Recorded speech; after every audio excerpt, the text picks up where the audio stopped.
દિલ્હીના પર્યાવરણ મંત્રી ગોપાલ રાયે નરેલા સંધુ બોર્ડર પર GRAP સ્ટેજ 4 અમલની તપાસ કરી.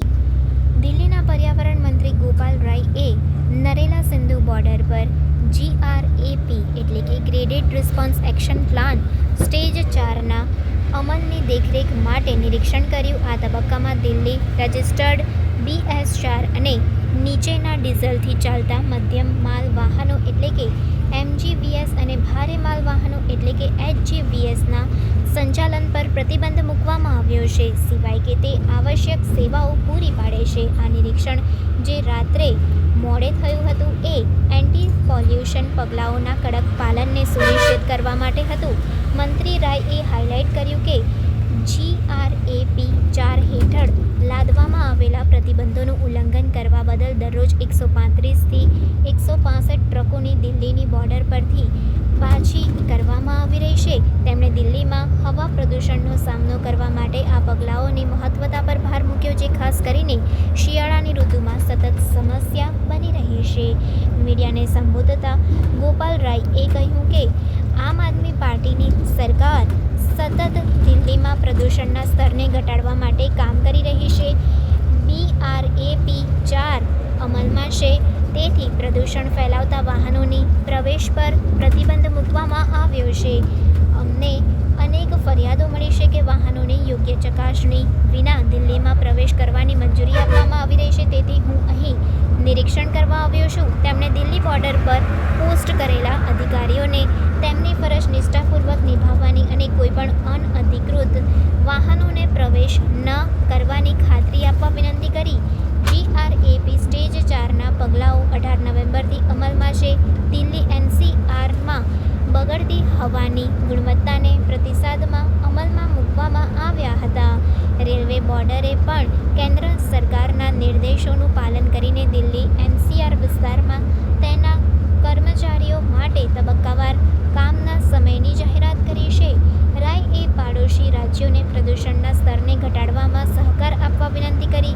અમે એટલે કે દિલ્હી સરકાર અમારા હિસ્સાનું પ્રદર્શન ઘટાડવાનો પ્રયાસ કરી રહી છે, પરંતુ આ પણ સાચું છે, હવામાન પ્રદૂષણ સમગ્ર ઉત્તર ભારતમાં હાજર છે. હું તમામ રાજ્ય સરકારોને વિનંતી કરું છું કે માર્ગદર્શિકાઓનું યોગ્ય રીતે પાલન કરે, જેથી અમે પ્રદૂષણના સ્તરને ઘટાડી શકીએ.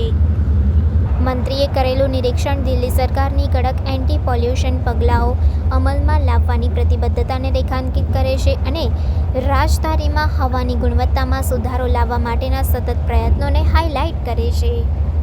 देखिए, दिल्ली के अंदर प्रदूषण को कम करने के लिए दिल्ली में आम आदमी पार्टी की सरकार लगातार काम कर रही है.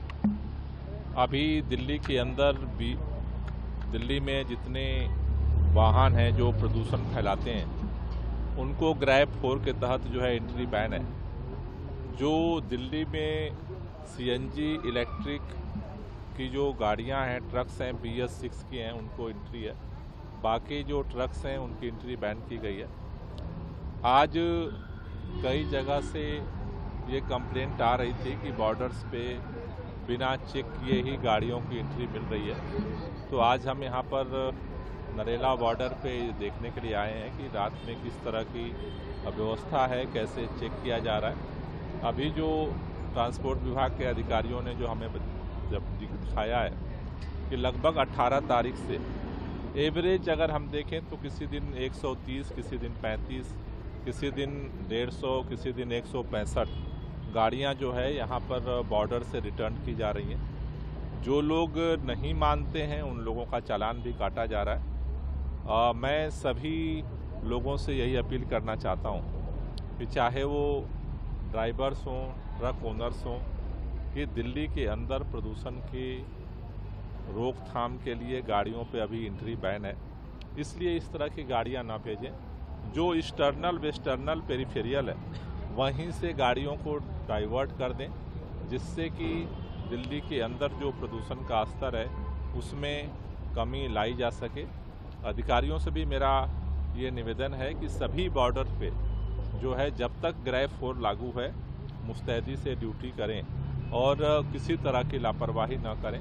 क्योंकि हम अपने हिस्से के प्रदूषण को कम करने के लिए काम कर रहे हैं। लेकिन ये बात भी सच है कि आज प्रदूषण पूरे उत्तर भारत में, इसका विस्तार चाहे वो उत्तराखंड का मैदानी इलाका हो, उत्तर प्रदेश हो, मध्य प्रदेश हो, राजस्थान हो, हरियाणा हो, पूरे उत्तर भारत में प्रदूषण फैला हुआ है। इसलिए मेरा निवेदन है सभी सरकारों से कि अपने अपने राज्यों में भी नियमों को सही तरीके से पालन करें, जिससे सब मिल करके प्रदूषण के स्तर को कम कर सकें और लोगों के ऊपर जो सांसों पे संकट है उसे जल्द से जल्द राहत मिल सके। सर, ये एक तरह से देखा जाए तो मिनी लॉकडाउन का सिचुएशन है, जो कई दफ्तर हैं वो वर्क फ्रॉम होम कर रहे हैं, दिल्ली सरकार ने टाइमिंग चेंज की है, तो क्या फ्यूचर यही है? क्योंकि ये कहीं ना कहीं टेम्पररी सोल्यूशन है, तो हम किस तरीके के सोल्यूशन की तरफ आगे बढ़ रहे हैं? देखिए, दो तरह की चीजें हैं। दिल्ली सरकार लॉन्ग टर्म सोल्यूशन पे भी काम कर रही है और उसका परिणाम ये है कि लगातार दिल्ली में 365 दिन जो प्रदूषण के होते हैं उसमें सुधार हो रहे हैं। लेकिन जिस तरह से पूरे दुनिया में जलवायु परिवर्तन का, क्लाइमेट चेंज का इम्पैक्ट आ रहा है, हमने दिल्ली में इस बार देखा कि 14 अक्टूबर तक दिल्ली का AQI 200 से नीचे था। उसके बाद से मौसम में बदलाव हुआ, हवा ठहर गई, बारिश बंद हुई और अचानक जो है हमने देखा कि चारों तरफ से कोहरा छाया और एकदम से प्रदूषण के जो कण हैं वायुमंडल में डिस्पर्स होने की जगह सतह पर आ गए।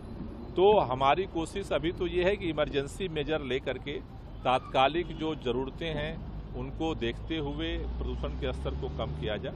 लेकिन साथ ही साथ दिल्ली सरकार जैसे ट्रांसपोर्ट के क्षेत्र में काम कर रही है। दिल्ली में सारी CNG की बस हम चलाते हैं, 2000 से ज़्यादा अब हम इलेक्ट्रिक बस सड़कों पर चला रहे हैं। प्राइवेट में भी सब्सिडी दे रहे हैं जिससे कि लोग प्राइवेट में इलेक्ट्रिक गाड़ियों का संचालन करें। उसी तरह से हम दिल्ली के आसपास सभी राज्यों से ये अपील कर रहे हैं कि वहाँ भी इलेक्ट्रिक वाहनों का उपयोग किया जाए। जैसे दिल्ली में हमने अभी बंद किया, जितनी बसें आती हैं सारे ISBT पे वो सारी डीजल की आती हैं, BS3 BS4 की आती हैं जो कि प्रतिबंधित हैं। तो हमारी कोशिश यही है कि दिल्ली में भी लॉन्ग टर्म एफर्ट किया जाए और अभी इमरजेंसी मेजर लेकर के तुरंत लोगों को राहत दिलाई जाए। सर, एक सवाल है, सुप्रीम कोर्ट भी काफी ज्यादा नाराजगी दिखा रहा है दिल्ली सरकार को लेकर के। उनका कहना है कि 113 पॉइंट्स थे जिन पर पूरी सख्ताई से चेकिंग नहीं हो रही, तो कहीं ना कहीं जो ट्रकों की एंट्री है जिसको आप देखने के लिए आ जाएं, ये कितने जिम्मेदार हो रहे हैं? दिल्ली सरकार क्या ठोस कदम उठा रही है कि दिल्ली की जनता जो है वो साफ साफ? सर, इसमें लूप पूरे उत्तर भारत में अकेली दिल्ली सरकार ही है जो जिम्मेदारी से काम कर रही है। आपको पता भी नहीं होगा कि उत्तर प्रदेश का पर्यावरण मंत्री कौन है, आपको पता भी नहीं होगा कि उत्तराखंड का पर्यावरण मंत्री कौन है, हरियाणा का पर्यावरण मंत्री कौन है, राजस्थान का पर्यावरण मंत्री कौन है, आपको पता भी नहीं होगा। और केंद्र सरकार के पर्यावरण मंत्री जी से तो मैं 2.5 महीने से चिट्ठी लिख के पूछ रहा हूं कि एक मीटिंग बुला लीजिए। उनको एक मीटिंग बुलाने की फुर्सत नहीं है। तो दिल्ली के लोग और दिल्ली की सरकार पूरी ताकत के साथ इस काम में जुटी है। लेकिन चूंकि समस्या पूरे उत्तर भारत की है, हम दिल्ली में जितना साफ करते हैं उतना चारों तरफ से आ जाता है। इसलिए मेरा कहना है कि इसके लिए भारतीय जनता पार्टी की भी सरकारों को, आम आदमी पार्टी की सरकारों को, सभी सरकारों को मिल करके काम करना पड़ेगा, क्योंकि दिल्ली में अकेली सरकार है। उत्तराखंड में भाजपा की सरकार, उत्तर प्रदेश भाजपा की सरकार, मध्य प्रदेश भाजपा की सरकार, राजस्थान भाजपा की सरकार, हरियाणा भाजपा की सरकार।